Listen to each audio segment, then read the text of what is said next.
Okay, we are finally getting to applications in section 6.3. Okay, so for the first one, it says an airplane travels at a speed of 500 miles per hour with a bearing of 330 degrees at a fixed altitude with a negligible wind velocity. Note that a bearing of 330 degrees corresponds to a direction angle of 120 degrees. Okay, I really only care about the direction angle, so I'm going to keep in mind that the direction angle is 120 degrees. Okay, the airplane encounters a wind with a velocity of 70 miles per hour and the direction of north 50 degrees east. What are the resultant speed and true direction of the airplane? So there's an airplane, it's getting pushed by the wind. And I want to see after it gets pushed by the wind, what happens to its speed and what happens to the direction it's pointing in. Okay, and when it says direction, it always means direction angle. Okay, so let me first consider the airplane. Okay, let's see, I'm going to call him A. Okay, the airplane travels at a speed of 500 miles per hour. The 500 is going to be his magnitude. And it tells me the direction angle is 120 degrees. So I'm going to go ahead and write that in component form. Because in order to add or subtract vectors, I need to change them to component form. Okay, so this is my component form for the airplane. Okay, now the airplane encounters a wind. That's called the wind W. Okay, the velocity of the wind is 70 miles per hour. Okay, so I'm going to go with 70. Now it tells me the plane is north 50 degrees east. It does not tell me the direction angle of the airplane, so I need to think about that. And I might as well figure out the whole thing then. Okay, let me draw the airplane since I have to do this anyways. So 120 degrees is about maybe around here. His magnitude is 500. He's quite large, actually. Okay, now the wind is north 50 degrees east. Okay, so from the north line, from this line, he's 50 degrees to the east. East is to the right, so about 50 degrees this way. Okay, is the wind. How big is the wind? The wind is only 70, so the wind is very short, actually. Okay, so think of the wind as being right there. In order to do the problem, I actually need his direction angle. The direction angle comes from the positive x-axis, so I need this angle here. Okay, well, if this is 50 up here, and this is 90, this must be 40, so 40 plus 50 will give me a 90 degrees. Okay, so the direction angle of the wind must be 40. Okay, so now I can finish his component form.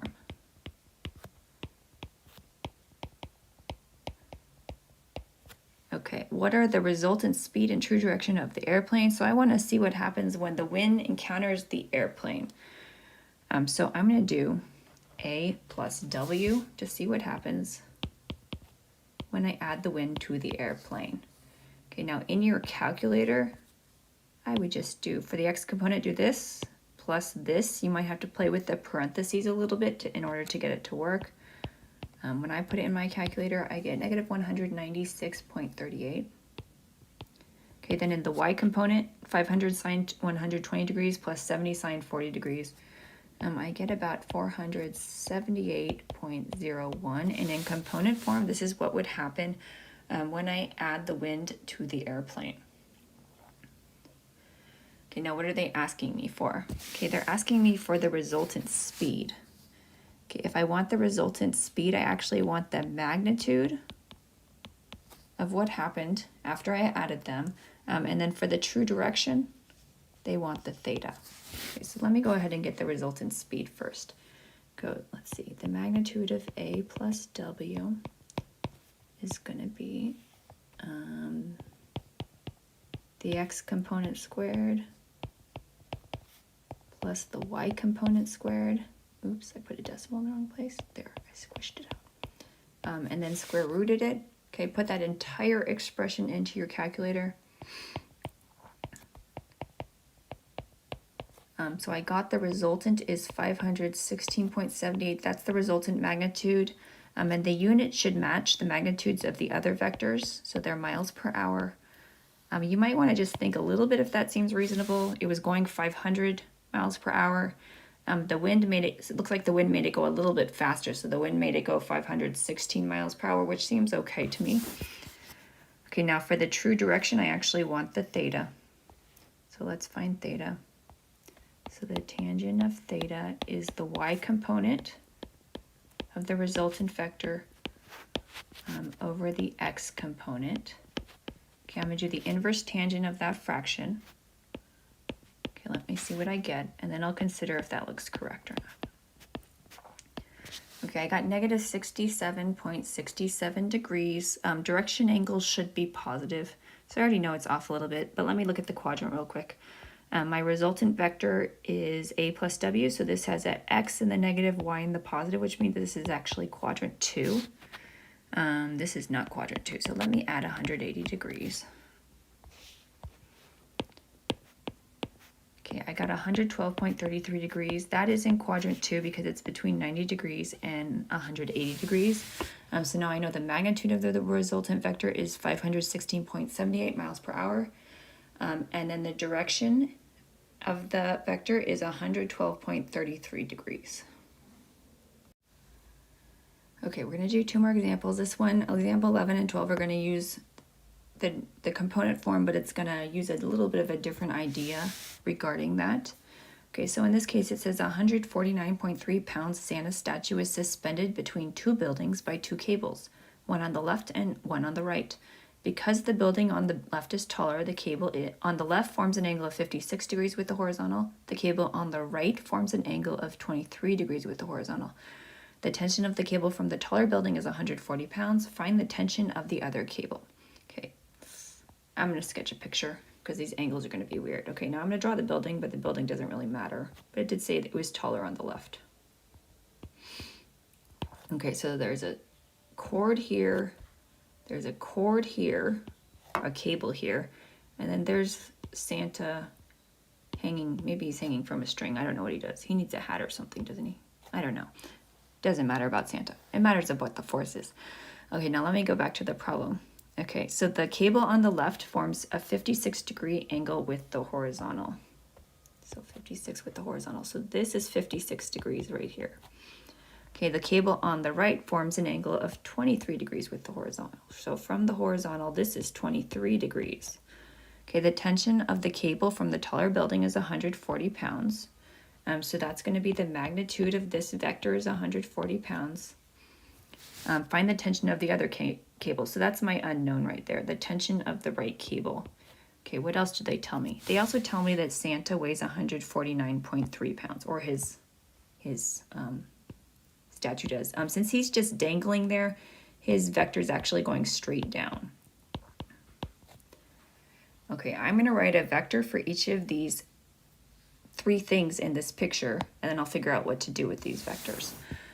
Okay, let me start with, let's do the one on the left.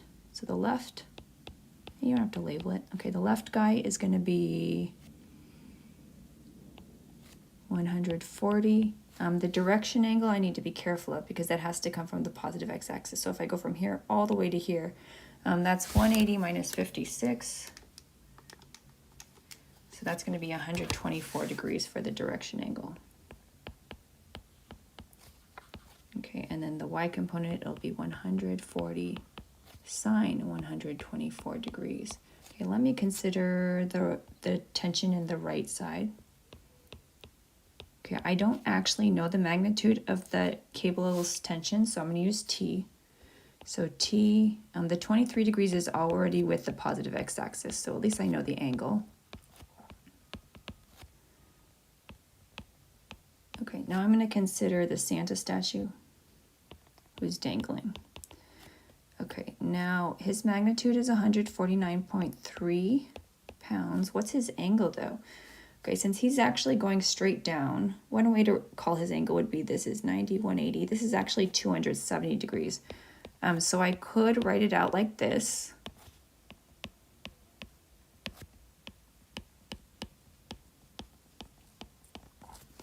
Okay, and you could put that in your calculator and all that stuff. If you actually put this in your calculator, you're going to get that it is 0, negative 149.3 in component form, which kind of makes sense because if I think about the end of his vector here, the ordered pair for that would be the x would be 0 and the y would be negative 149.3.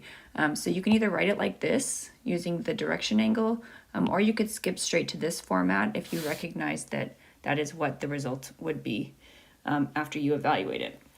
Okay, now the situation is, I know that Santa's not moving because otherwise he would be crashing to the ground or he'd be flying into space. Since he is not moving, this scenario has to add up to 0. Okay, now when I add up vectors, I actually add up their x's and their x's and their y's separately. So let me consider each scenario separately first. Okay, because he's not moving, I know that all the x components have to add up to 0 because the resultant is no one is moving. Okay, so if I just look in the x direction, if I do 140 cosine 124 degrees plus the x component of the right plus the x component of Santa, it should add up to 0 because no one is moving in this situation.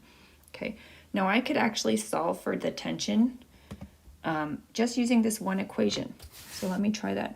Let me say t cosine 23 degrees equals negative 140 cosine 124 degrees. And if you make these decimals earlier, that's fine. It just depends on the calculator you're using.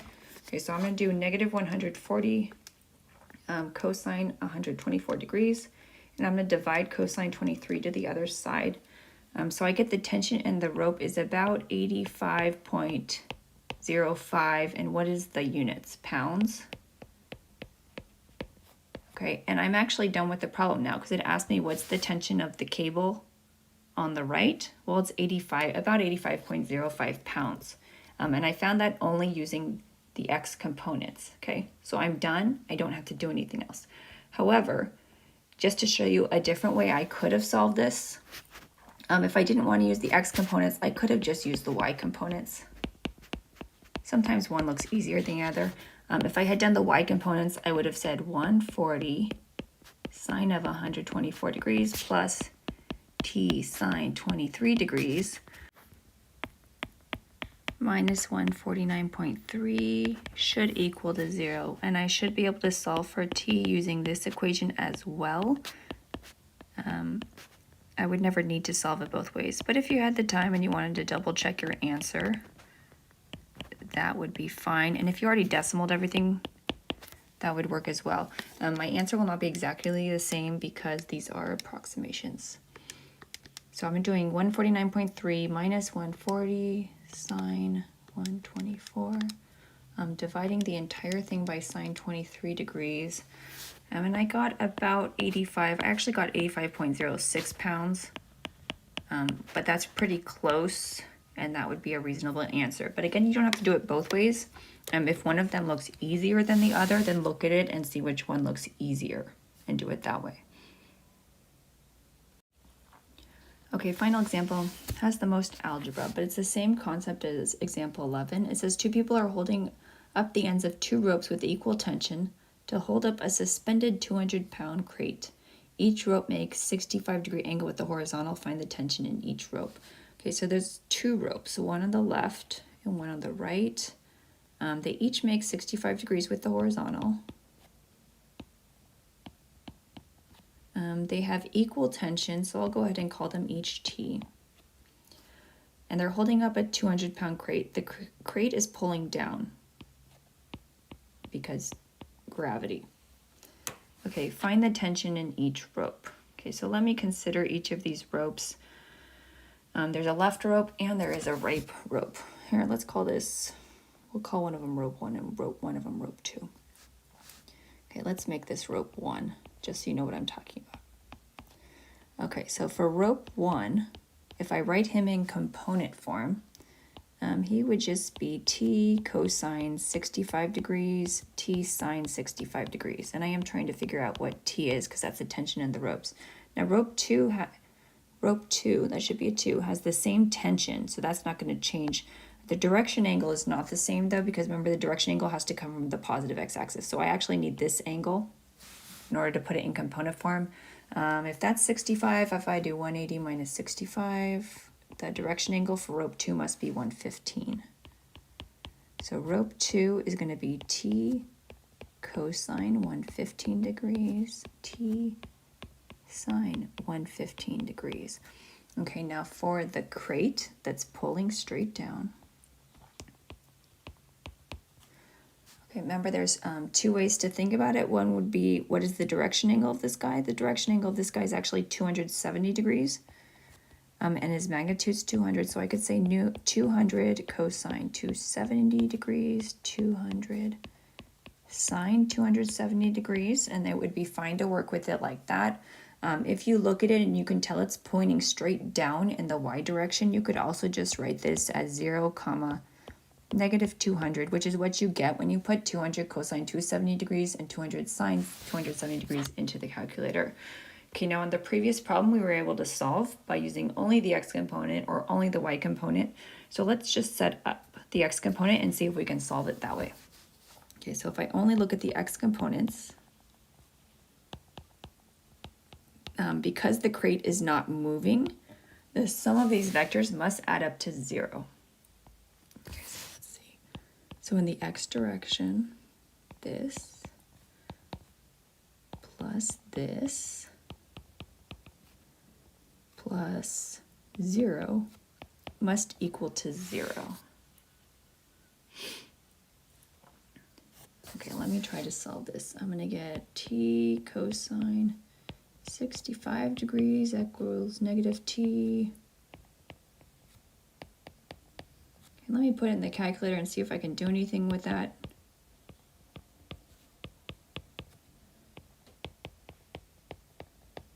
Okay. Okay, I end up with this weird equation, 0.4226t equals 0.4226t. I could subtract them, but it's going to give me inconclusive answers, so the x components are actually worthless to me. They didn't lead to any conclusion that was useful, so I'm going to have to switch to the y components, and hopefully those will give me better results than the x components did. Okay, now if I go in the y direction, t sine 65 degrees plus t sine.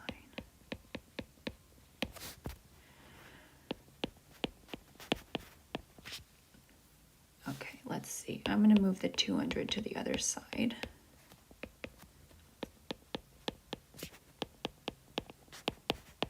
Okay, and then I think it's time to consult my calculator. So I'm going to do sine of 65 and sine of 115.